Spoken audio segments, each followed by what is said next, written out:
Hello guys, आज मैं आपको एक मूवी के बारे में नहीं बताऊंगा।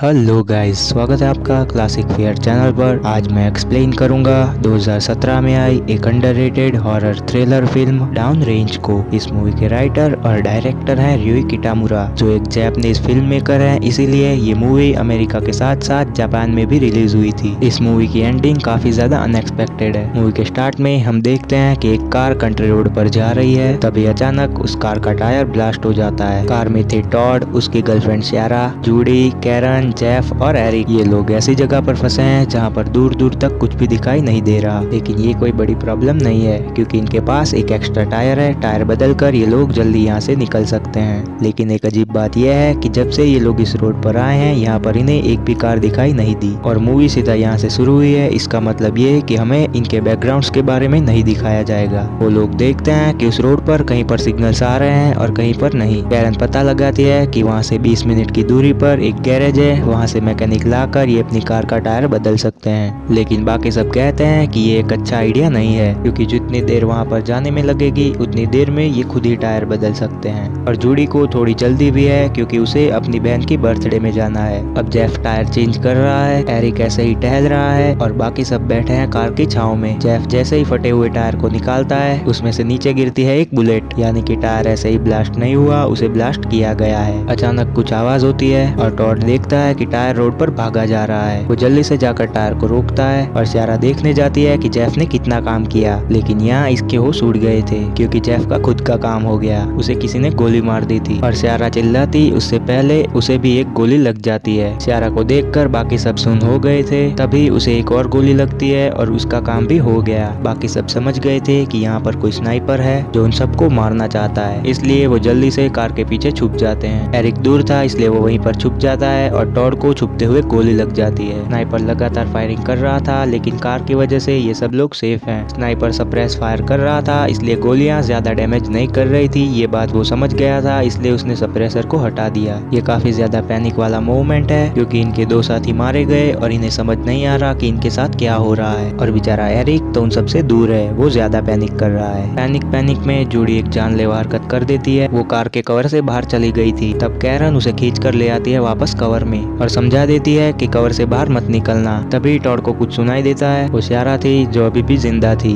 वो अपनी आखिरी सांसें ले रही थी। टॉड के सामने ही वो दम तोड़ देती है और टॉड कुछ नहीं कर पाता। यहाँ वो भी कवर से बाहर जाने वाला था, तब कैरन उसे भी रोक देती है। कैरन को गन्स का नॉलेज है, इसलिए वो कहती है कि कार के पीछे हम लोग सेफ हैं, लेकिन वो लोग यहाँ पर बैठे भी नहीं रह सकते। एरिक कहता है कि हमें पेड़ की ओर भागना चाहिए, 4 में से कोई एक मारा जाएगा लेकिन बाकी 3 बच जाएंगे। कैरन कहती है कि जब वो चलती हुई कार का टायर ब्लास्ट कर सकता है तो भागते हुए लोगों का सर उड़ाना उसके लिए कोई बड़ी बात नहीं। और एरिक ने तो अब उम्मीद छोड़ दी। तभी टॉड कहता है कि हमें कार में बैठकर निकलना चाहिए, लेकिन कैरन जानती है कि वो तब भी उन्हें शूट कर देगा। और जोड़ी तो यही उम्मीद लगाए बैठी है कि कोई ना कोई कार वहाँ से गुजरेगी और इनकी हेल्प करेगी। वो सभी कैरन की बात मानकर एक सेंसेबल काम कर रहे थे। वो लोग अपने फोन में सिग्नल्स ढूंढ रहे थे ताकि वो पुलिस को कॉल कर सके। सेल्फी स्टिक पर फोन लगाकर चेक करने पर उन्हें सिग्नल्स मिल जाते हैं, लेकिन तभी वो स्नाइपर उनके फोन को शूट कर देता है। ये प्लान तो फ्लॉप हो गया, लेकिन टॉड के पास एक नया प्लान है। वो कहता है कि कार के पीछे सिग्नल्स आ रहे हैं, इसलिए हम कार को न्यूट्रल करके पीछे धकेल देंगे ताकि कवर में ही रहकर वो पुलिस को कॉल कर सके। लेकिन इस प्लान में एक दिक्कत है,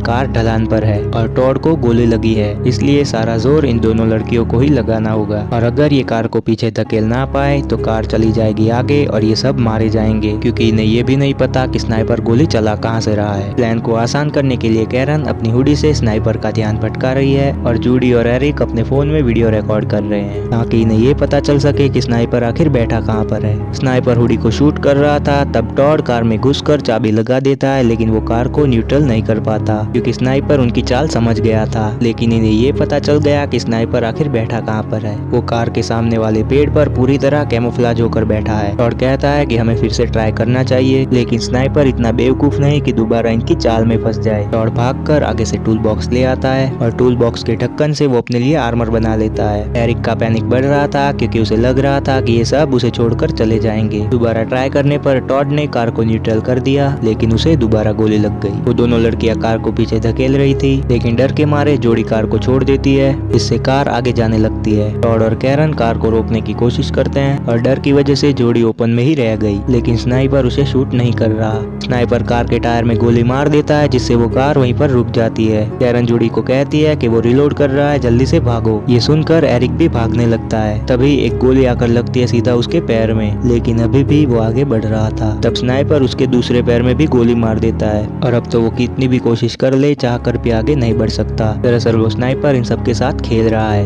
स्नाइपर ने जोड़ी का यूज किया सिर्फ एरिक को बाहर निकालने के लिए, क्योंकि वो कब से कुछ भी नहीं कर रहा था, सिर्फ बैठा था। एरिक अपनी टांग पर बेल्ट बांधकर ब्लड को रोकता है और बेहोश हो जाता है। दूसरी गोली टॉड के हाथ पे लगी थी और उसके हाथ का बहुत बुरा हाल था। तब कैरन लाइटर से हैमर को गर्म करके टॉड के हाथ को कॉटराइज करती है और ये बेचारा कब से दर्द सहन कर रहा है। वो सब लोग ऐसे धूप में प्यासे बैठे थे। तब टॉड देखता है कि कार में पानी की बोतल है। किसी तरह वो बोतल को कार से बाहर निकाल देते हैं। वो तीनों ही थोड़ा थोड़ा पानी पीकर बोतल को फेंक देते हैं एरिक की तरफ। एरिक पानी पीने ही वाला था कि तभी स्नाइपर उसके हाथ को शूट कर देता है, जबकि वो खुद पेट पर पानी भी पी रहा है और खाना भी खा रहा है। जेफ और सारा की लाशों को कौवे खा रहे थे और ये सब कुछ टॉड से देखा नहीं जा रहा। वो बताता है कि सारा प्रेग्नेंट थी, लेकिन कुछ टाइम पहले उसका मिसकैरेज हो गया। टॉड कहता है कि पहले मेरा बच्चा मरा और फिर मेरी गर्लफ्रेंड, इसलिए टॉड को लग रहा है कि अब उसे भी मर जाना चाहिए। बिना डरे वो सारा के पास पहुंच जाता है, लेकिन स्नाइपर उसे शूट नहीं कर रहा। तभी एरिक के पास आ जाता है एक भेड़िया। एरिक गॉड से प्रे ही कर रहा था कि वो मर जाए और भेड़िए को देखकर वो काफी खुश था,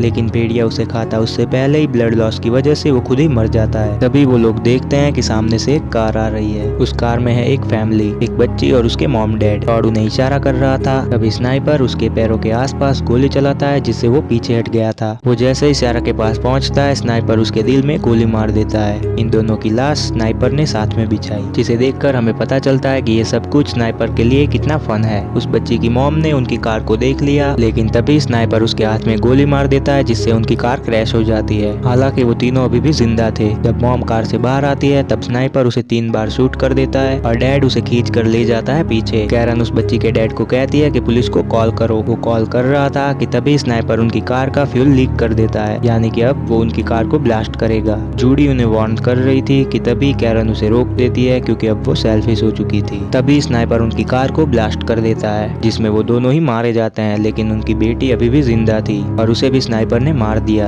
अब वो दोनों लड़कियां होपलेस हो चुकी थी, क्योंकि अब वो दोनों ही जिंदा थी। जूडी कैरन से कहती है कि रात होते ही उन्हें भागना चाहिए, लेकिन कैरन कहती है कि उसके पास नाइट विजन होंगे, जिससे हमें वो रात को भी देख लेगा। तभी कैरन की नजर पड़ती है जलती हुई कार पर। तब वो कहती है कि अंधेरे में वो हमें देख लेगा, लेकिन स्मोक में नहीं देख पाएगा। रात होते ही स्नाइपर ने अपना नाइट विजन ऑन कर दिया और इन दोनों ने भी अपना काम स्टार्ट कर दिया। टायर्स को चीर कर वो कार में आग लगा देती है और यहाँ इनका प्लान काम कर गया। स्नाइपर को कुछ भी दिखाई नहीं दे रहा था और वो लगातार फायरिंग कर रहा था, क्योंकि स्नाइपर को लग रहा था कि ये दोनों यहाँ से भाग जाएंगी। वो दोनों ही भागने वाली थी कि तभी वहाँ पर आ जाता है पुलिस ट्रक और उसमें थे 4 पुलिस वाले, यानी कि डैड ने पुलिस को कॉल कर दिया। लेकिन पुलिस स्नाइपर को नहीं देख सकती, क्योंकि वो छुपा है पेड़ पर और ये लोग हैं सड़क पर। स्नाइपर सबसे पहले ड्राइवर को मार देता है और उसका पैर था एक्सीलेटर पर और ट्रक आगे बढ़ने लगता है, जिससे एक पुलिस वाला नीचे गिर जाता है और गिरते ही उसकी मौत हो जाती है। मौके का फायदा उठाकर कैरन भागने की कोशिश करती है, लेकिन तभी एक गोली आकर लगती है सीधा उसके सर में। एरिक को जो बात इसने बताई थी, ये खुद भी इसी तरह मारी गई। वो पुलिस ट्रक जूडी के पास आ गया था, इसलिए वो भागकर उन तक पहुंच जाती है, लेकिन इसका कोई फायदा नहीं होता, क्योंकि दोनों ही पुलिस वाले मारे जाते हैं। अब बची थी सिर्फ जोड़ी, जो कि काफी तंग आ गई थी, इसलिए वो ट्रक में बैठकर सीधा ही पहुंच जाती है स्नाइपर के पास। वो ट्रक को ठोक देती है सीधा पेड़ में, जिससे स्नाइपर नीचे गिर जाता है। जोड़ी जल्दी से स्नाइपर की गन उठा लेती है और स्नाइपर को वो 4 गोली मार देती है, लेकिन 5वीं गोली अटक जाती है गन में। लेकिन अब भी स्नाइपर नहीं मरा था, इसलिए जोड़ी गन से मार मार कर उसका हेड क्रश कर देती है, जिससे वो फाइनली मर गया। जोड़ी देखती है कि उसने गन पर लिखा था कि उसने आज तक कितने लोगों को मारा। ये देखकर उसे और भी ज्यादा गुस्सा आता है, इसलिए वो दोबारा उसके मुंह पर गन दे मारती है और अटकी हुई गोली फायर हो जाती है और आकर लगती है सीधा उसके गले में। इसकी कोई भी जरूरत नहीं थी, वो जोश में होश खो बैठी। अगर वो फाइनल हमला ना करती तो वो बच जाती, लेकिन बेचारी वो भी मारी गई। इसी के साथ ये मूवी एंड हो जाती है। स्नाइपर की बात की जाए तो वो एक सनकी किलर था, जो फन के लिए किसी को भी मार रहा था। इसने बहुत से लोगों को मारा होगा, इसलिए उस रोड पर ज्यादा कार नहीं चलती। अगर वीडियो पसंद आई तो चैनल को सब्सक्राइब करना, जिससे आपको नोटिफिकेशन मिलेगी और मुझे मोटिवेशन। अपना इंपॉर्टेंट टाइम देने के लिए थैंक यू।